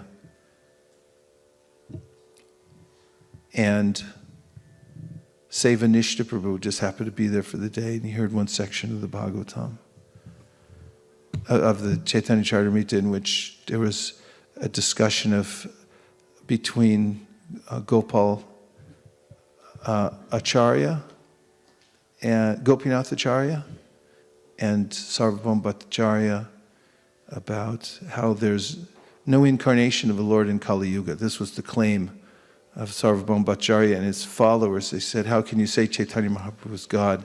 Because he's Tri Yuga, he doesn't come in Kali Yuga. And then there was explanation about how the Leela avatar doesn't come in the Kali Yuga. But then in the purport, Prabhupada lists Rupa Goswami's Leela avatars, and it includes Buddha and Kalki. So Sevanishta said, well, wait a minute, they came in Kali Yuga and so forth. So I looked, I searched, tried to find, because this is something that comes up regularly. So I went and talked to Mukunda Dato Prabhu, who's very focused on the scripture. He's on the Shastric Advisory Committee because he's an excellent researcher and knows Sanskrit and so forth. So I told him my conundrum. I said, can you please tell me the answer? And then he did. He went and he researched it. He went deep into the Laghu Bhagavatamrita, which he's recently edited and will be coming out sometime soon. And he brought back the answer, saying that actually there's an overlap, that these Leela avatars only come infrequently. So sometimes they're considered Leela avatars, sometimes they're called Kalpa avatars. And different acharyas have various views about whether they're Leela or Kalpa avatars, and therefore it can go either way. Yes? Oh, I don't know. That I have no control over. I tried to control the situation as I do in most cases, but didn't get anywhere. Okay, so what's the third? Collect mentors. What's the first? Search out good ideas. Second? Capture ideas. And within searching out good ideas, there are two practical subdivisions. Read, because all leaders are readers. And listen. Learn how to listen with rapt attention. And third is study. And also study. If you want to know something about it, really make a study of it. You should go to the library. I mean, I know there's Google these days, but you could go to the library and you could tell the librarian, they're down there working for you. You have your own personal librarian, you know that? You can go down there and say, find me everything on the history of Khichdi. And they'll find it for you. They'll pull it all out. And you could find every recipe, Khichdi recipe. You could become the world's Khichdi expert. The history of Khichdi, everything anybody said about it, every recipe that was ever made. You could become world famous for that, actually. Anybody wants to know about Khichdi, they would call you. You could write a book about Khichdi. Give lectures worldwide about Khichdi. How? You study it. If you study Khichdi, you'll become an expert in Khichdi. And I think that's a good idea, personally, because I like Khichdi too much. You go to? Jamuna. Oh. You mean the cookbook? She did the research. There you go. There's your mentor. Yes? It's online question from Sudeep Prabhu. Hare Krishna. Amazing class, very enlivening. The verse where it mentions about Jivanti, is my understanding correct that yes, one can go back to Godhead by simple hearing, but as one hears more and more, one becomes engaged in loving service, and then in turn makes one to hear even more and more. So it has a cyclic effect. That was a comment? Yeah, that was his question, whether his understanding is correct or not. If you go on hearing, then? One becomes engaged in loving service. Yes. And that in turns makes one to hear more and more. Yes. That is the root cause of advancement in devotional services, your hearing and chanting. It's the Shravanadi Jal. It waters the seed of devotional service. There's where you get the great ideas about how you should be engaged in devotional service, the mood, the method, everything. And there's also a way in which the vibration itself is purifying, punya shravana kirtana. It gives one pious credit, and it also, according to Nitya Siddha Krishna Prema Sadhya Kabunoi Shravanadi Shuddha Chitte, it purifies the consciousness, Cheto Darpana Marjanam, it cleans the heart, the mirror of the mind, and everything becomes available to you through this process of hearing. Who wouldn't? This is the question in the Bhagavad, the Kova Bhagavatastasya Punya Shloke Karmana Shuddhi Kamana Shinuyad. What is the last line? That who wouldn't listen to this? After they hear all the benefits of it, they're asking, I got a question. Who wouldn't listen to this? After knowing all this, who wouldn't give their full attention to it? But we can find a few people like that. I'm not interested. I was asking a lady yesterday, I started to show her the book. She said, I'm not interested. I said, which aspect of this are you not interested in? Sometimes we present the Higher Taste cookbook, and they say, I don't believe in that. And they say, which recipe don't you believe in? That was Bopadev. You said, well, yeah, which recipe don't you believe in? Is it the cheesecake? Okay, next one, number 4, is to reinvent yourself. With thoughtful foresight, take control of who you are and where you're going. Otherwise, you'll be driven by the force of the modes of material nature in any direction. Who knows what direction? Decide, frame or be framed. Say, this is my life. Otherwise, someone else will come along and say, no, this is your life. You get to decide. Be independently thoughtful and reinvent yourself. Decide who you want to be and where you want to go. Don't get pushed around by the modes of material nature and those who are representatives of the modes of the material nature. Who are you? Where are you going? What are your priorities? You get to decide. And how do you do that? Take out a piece of paper, a big piece of paper, legal size pad, and a pen, nice ballpoint pen that glides across, and sit down by yourself. This is another side tip. Get yourself a sign. One of the most valuable things I carry with me wherever I go is a little sign with a string that attaches, and it says, please do not disturb. And there's times, for instance, in Govardhan, because everyone's in and out of the room that I live in during the day for all kinds of services and hearing and chanting, things like that. And at certain times, I go out in front, I put my sign on my door, say, please do not disturb. There's only one person who can walk past that sign, it's Kesha Bharti Maharaj. But everyone else, they're going, whoop, I can't go in. And I finally say, now I can think. And then get another one, it's a mental sign. You also put it on your sign with your mind. It's saying, please do not disturb. So you get 2 of them. One's in paper that's laminated with a string. You put it on your door for your whole family and whoever else you live around, so nobody can penetrate that barrier. There's a firewall in, language that we can all appreciate. Build yourself a firewall. What, Srivas? It's 1116. Kova bhagavatas tasya punya shloketya karmana shuddhi kamana shunuyad yascha kalim malapaham. Who is there desiring deliverance from the age of Kali who will not listen to these messages of the Supreme Lord, right? So, do not disturb sign, put it on the outside, put it on the inside of your mind, just a little sign, say, don't bug me right now, I'm doing something else. And then sit down, and that applies for a lot of the different devotional practices, but this is how to reinvent yourself. Get out a legal size pad and a pen, and sit down with yourself, don't let anybody else in, and decide, what are my priorities? Write it down, especially this time of year. You're coming to the end of the year. You want to decide, how did I do this year? Take time to do this. Reinvent yourself. Look and see, how am I doing? Where am I successful? Otherwise, you can go 10 years doing the wrong thing. A small error in judgment, repeated every day, Jim Rohn, leads to disaster. And a little readjustment in your approach in life, how you treat your spouse, how you talk to your children, how you're exercising every day, what are your reading habits, how is your day scheduled, what time do you go to sleep at night. All these things become skewed because of the power of the modes of material nature. You make a decision, I'm going to go to bed at 9 o'clock every night.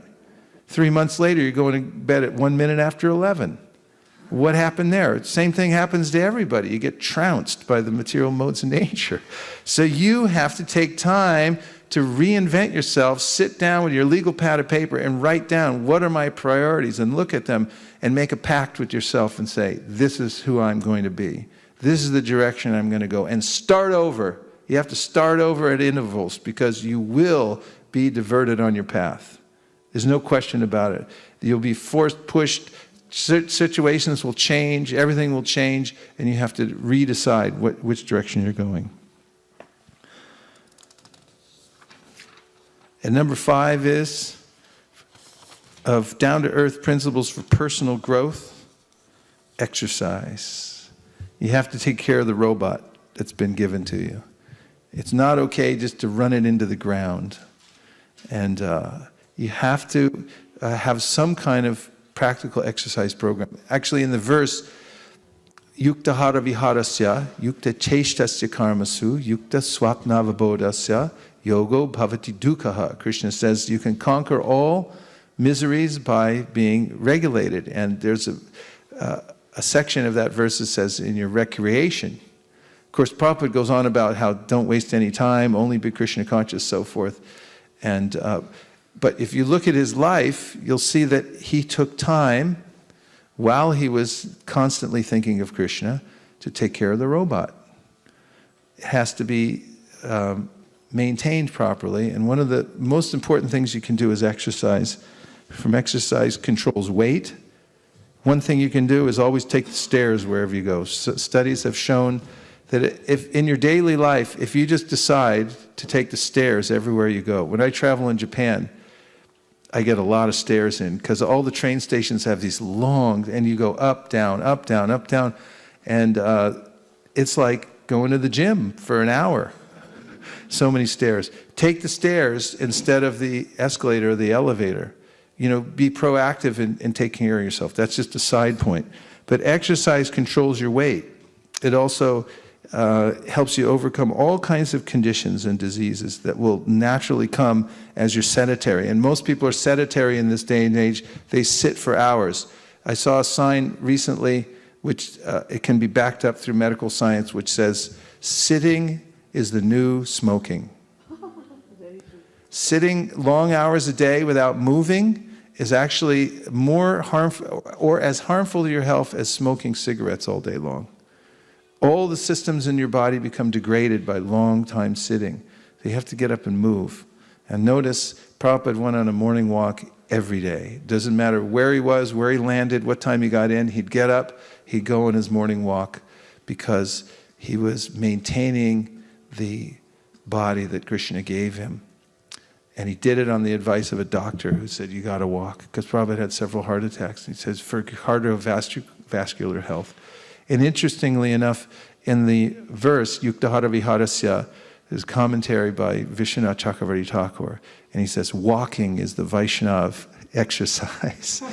It's a nice exercise too. Dr. Andrew Weil, who was trained at Harvard in Western medicine, but who became dedicated to all kinds of alternative medicine like Ayurveda, things like that for chronic conditions, but for trauma, using, you got to set your arm. You can't just take some chamomile tea if you break your arm. He was a big advocate of walking because you can do it into your old age. It doesn't require a lot of paraphernalia. You don't get hit in the head by a cricket ball and get killed. Our condolences. And all these things, if you get a regular schedule of walking, you can also learn shlokas as you walk. You can also listen to lectures as you walk, but you gotta walk. And the other thing is you gotta drink water. Soda, especially Fanta, Thumbs Up, Campa Cola, is poison. So is any of these other kinds of things, the sugar drinks, they get your pancreas involved. They're very unhealthy. You don't need them. Your body doesn't want them. Every cell in your body is sitting down there going, give me some water. And then here, down the hatch, here comes some Fanta. And every cell in your body is screaming and going, oh, you're killing me. So drink water, especially when you wake up in the morning. Ayurveda recommends, as soon as you wake up in the morning, just after you clean your mouth, then drink large amounts of water. Nice if you keep it in a copper pot. Yes? I was just going to comment that one thing that takes care of climbing the stairs and walking is book distribution. It can, yeah, but a lot of standing also. I know for myself, for years, we used to carry book bags on our shoulders. For years, I carried book bag on my shoulder, and I stand in one place. And also, I'd lean over because I didn't want to stand like that and feel like I was towering over people most of the time and like sort of a condescending. So, to be more accommodating, I'd hunch over. So in my book distribution, I'd need corrective measures through yoga and all kinds of stuff just to keep the body from being injured and so forth. And a lot of people doing book distribution over many years got injured from carrying books, from standing in one place and so forth. So yes, it's an activity, but you also have to make sure that it's, overall taking care of you. Drink water. It's really important. One of the most fundamental things that you can do for your health is drink water, and lots of it every day. Your body, every cell in your body runs on water. Your lumbar system is a hydraulic system. It actually, it's spongy because it has water in it. And many people suffer from chronic dehydration. They drink less water than they need every day, and therefore, over a period of time, all the organs become starved of water, including their brain. And the brain's, all the cells, you can just imagine, they start to shrink. Robot needs water. You have to, robot's going, water, I need water. And then Fanta soda comes down the hatch. And every cell is screaming, don't give me this, give me water.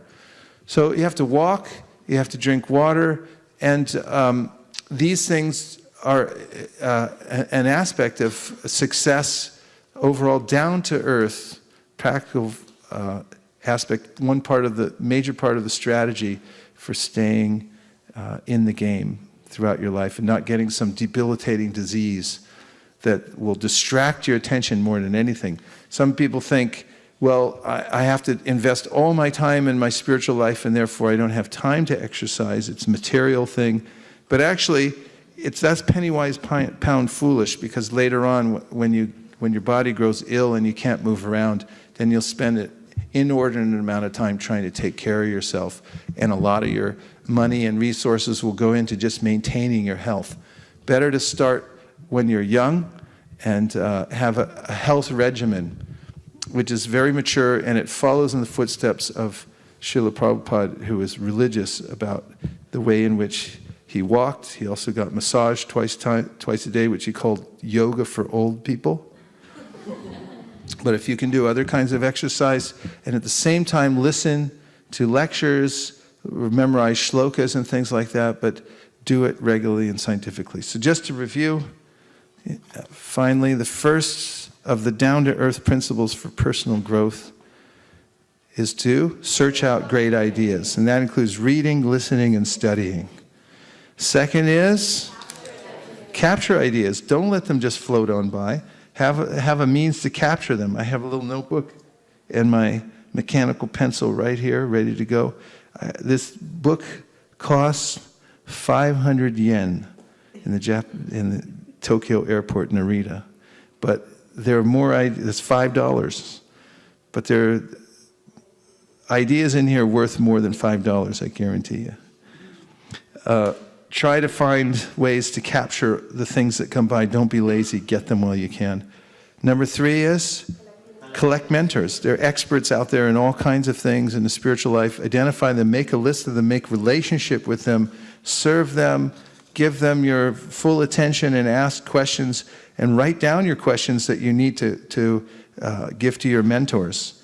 And then you'll always be fortified with expert knowledge that's pre-digested. It'll come to you as a smoothie.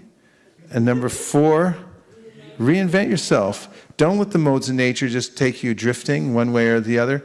You get to decide. You sit down with your legal pad and a pen and decide the way your life's going to be, and redefine what time you go to bed, redefine how many hours a day you do your sadhana, how you do your sadhana, how you relate to the world, and so forth. And the final one, which is so practical, isn't it? Have you ever heard it in a Bhagavatam class before? I might be drummed out of ISKCON after this.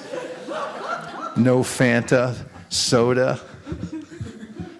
Although one time I did eat 84 glubjamins. I've retired. Yes.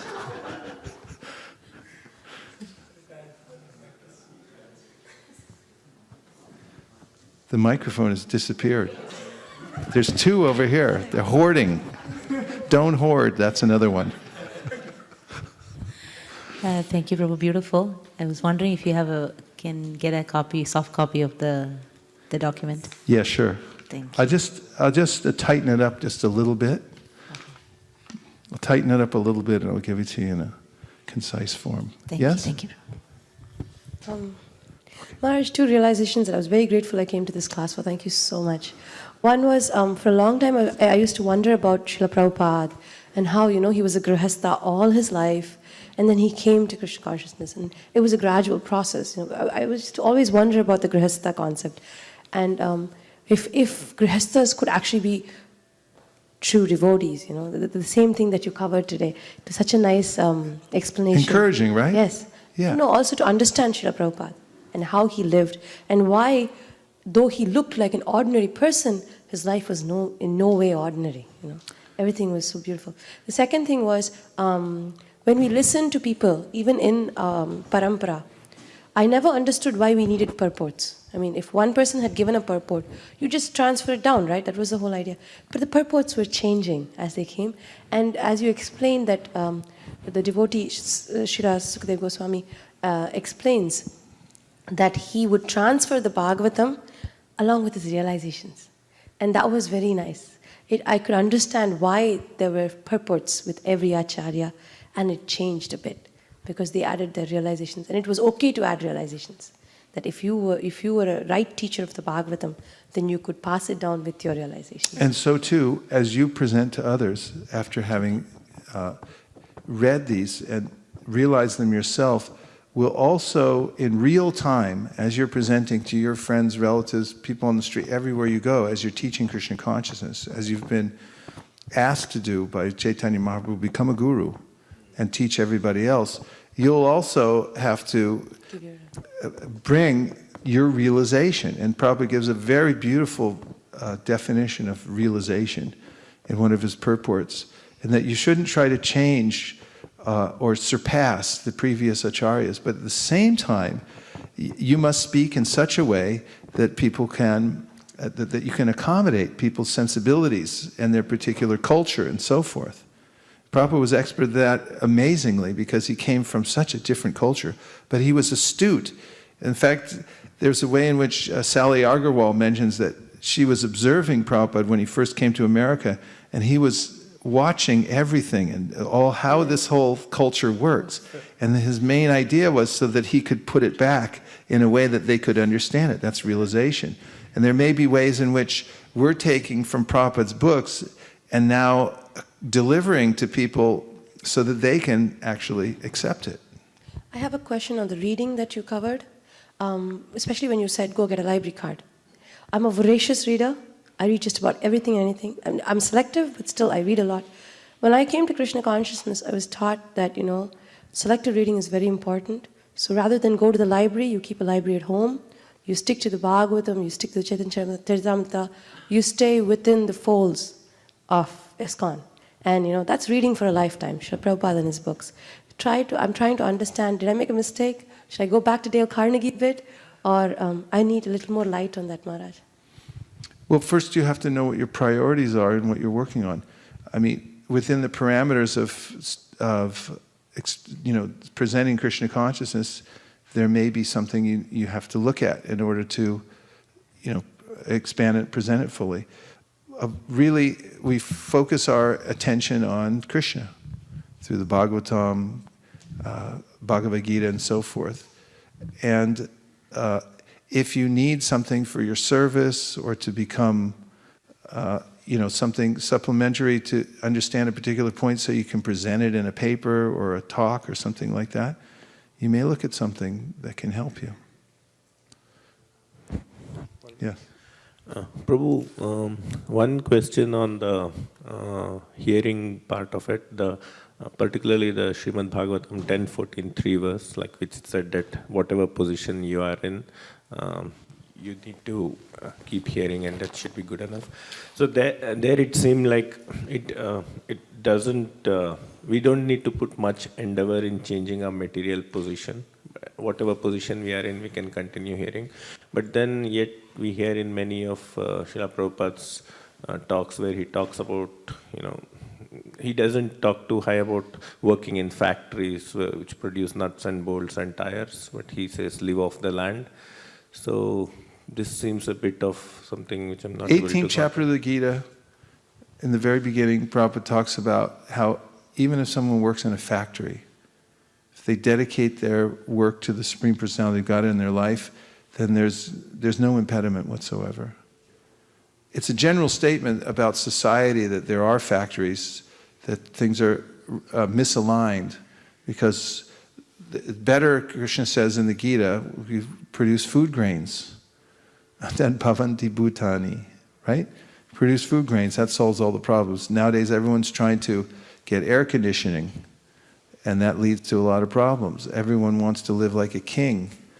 And now the rain is stopping because there's not enough yajna. What are you going to do then? And so forth. So he makes general comments about, you can't eat nuts and bolts. But for an individual person who's in a certain position, he can connect that to the Supreme Personality of Godhead. If it's inconvenient or obviously blatantly disturbing or sinful, then you can make a readjustment. But it's not a huge thing. You should try to do whatever you can do, just to keep your body and soul together. It doesn't have to be a huge endeavor, because it won't work out anyway. Even when you get the perfect situation, somehow you may get tenure at the university, and somehow they'll figure a way to bypass that. You'll lose it, or the Chinese will cyber attack us, and we'll lose electricity. And then everyone will be out of work, and you'll have to go do something else. So the material world is an unbalanced place. Don't put a lot of faith in it, but do what you have to do to get by, but connect it to Krishna. And with that, the last point, Prashant? Yeah, Hare Krishna, Prabhuji. Hare Krishna. I would like to share my experience about having a mentor that you talked about earlier, right? So a few years ago when I moved here from LA, I came to the temple and I was like, I saw this mad rush that the devotees had towards the service. And then, of course, I knew His Grace Srivas Pandit Prabhu, back from India. He kind of fitted me into that mentorship role perfectly. And he kind of guided me to come to the classes, attend your classes. And then he eventually brought me into Bhakti Shastri course. So I took all that courses, right? So I feel glad that I did that, because that kind of gave me a purpose of having a spiritual goal in life. So I just want to thank him for that.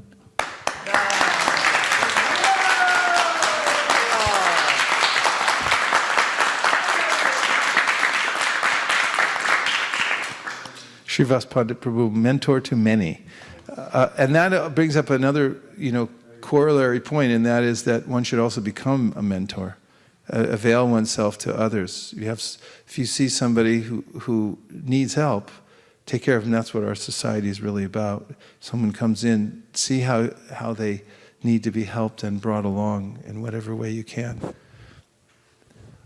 Okay, really the last point.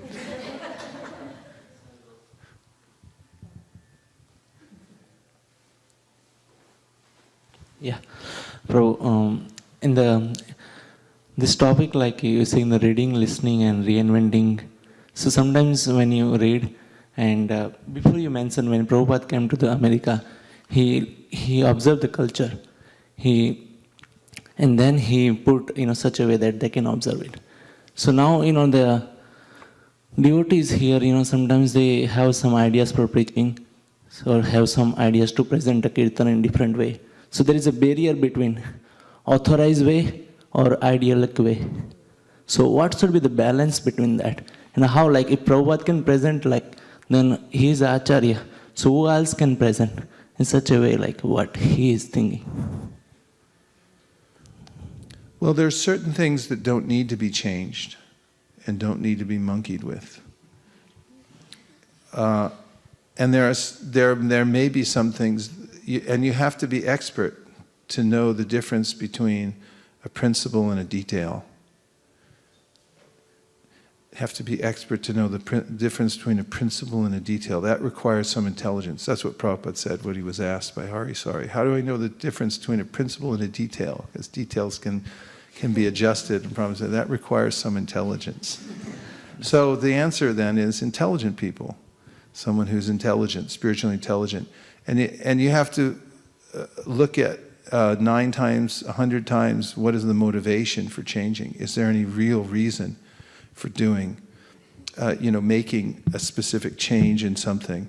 As far as kirtan goes, there's ways in which it's best if we stick to the kinds of mantras and kirtans that Prabhupada gave us.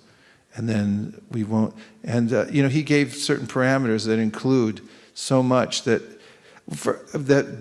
we won't run out of material. I mean, Hare Krishna mantra, Mahamantra, you won't run out of material. If you just chant that, you'll be okay. That and Sri Krishna Chaitanya. And also there are living experts who are good devotees, who are following the parampara and are having success in various areas. And before we invent our own new way, better to talk to people who are expert, who are getting good success and who are in good standing, and consult with them first. This is one of the areas for mentorship, is if you think you have a new detail or you're changing something for the better because you think it'll adapt, good to check in with a few mentors first. Whenever you're trying to make a decision, it's good to talk to several people. Because if someone asks you later, why'd you change that? I'd say, well, I just talked to 5 people. I had this happen at a GBC meeting when I did something. But fortunately, I talked to the chairman of the GBC party, who said, yeah, go ahead and do it. So I was clean when they came out on me and said, why'd you do that? And I said, well, I talked to him. And he was like, oh, yeah, I said it was okay. That's one thing.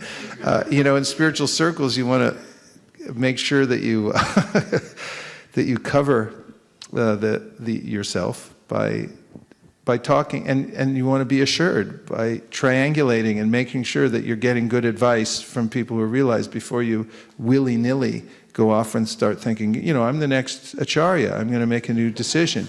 Let's change it like this or like that. That's not so much wanted or needed. Too many changes like that. But there may be ways in which if you see an obvious need and then you check it with what Prabhupada said, if he said, absolutely don't change this one thing, this cannot be changed. This is a principle, not a detail. If you can't find that, then talk to experts who are around. You might find some more detail that they say, oh, Prabhupada said on this occasion it could be, on that occasion it can't be. This is recently a big turmoil about revelation that Prabhupada said Radharani's lotus feet should never be shown. But we always show them on Radhashtami, and then there's a big fight. And then you go into deeper research mode and start talking to everybody that you can who's still on the planet who, Prabhupada might have told them something, or there may be some other writing. Then you have to get really detailed. There's a lot of things like that as we move forward. You have to be careful and not just thinking like, oh, it's better for preaching, I'll do it. It's time, place, and circumstance. Before you make any kind of little adjustments like that, be really certain that you can back it up when everyone comes knocking at your door and say, what do you think you are, the next acharya? And he's like, no, he told me to, and Prabhupada says right here. And then you may even still have to change it back because there may be more compelling evidence. But we move carefully as we go forward. Best to stick to the traditional way of doing things. And there's a way in which sometimes people become overly rigid too. And they say, we're not changing for anything. And everyone else can go to hell because this is how we do it. Prabhupada changed all the time for the sake of preaching. For instance, there's a way in which Bhaktidas, who was one of the great innovators in Sankirtan early on, now he lives in Thailand. He was my second temple president in San Francisco, great devotee. And he was, he was taking out Sankirtan parties. He got the first big van that had, he painted the whole van that said Hare Krishna, Sankirtan movement, and they were going to malls, and at that time everyone just wore dhotis, shaved head. We get kicked out every place we went, so he took the devotees one Christmas season to the Salvation Army and said, get yourself some new clothes. Now we're going in the mall. They went and did huge. And then some devotee complained to Prabhupada, said they've gone back to wearing hippie secular clothes. And Prabhupada said, stop it right away. And then Karandar wrote to Prabhupada, said, Prabhupada, here's the circumstance. Here's what really happened. Here's what Bhaktidas was trying to do. And here's the result. They doubled and tripled their book distribution. Prabhupada said, tell them to wear the clothes. It's okay.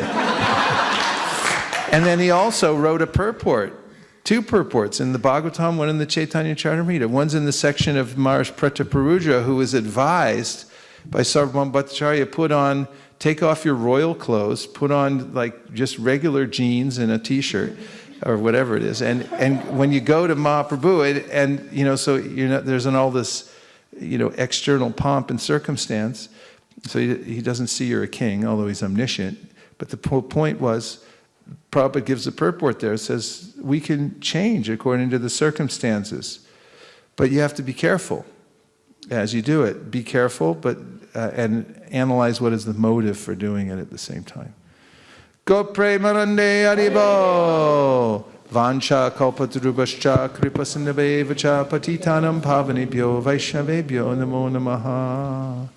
Nachariyar marman, nachariyar marman, nachariyar marman, nachariyar marman, hey, nachariyar marman, nachariyar marman, nachariyar marman, nachariyar marman.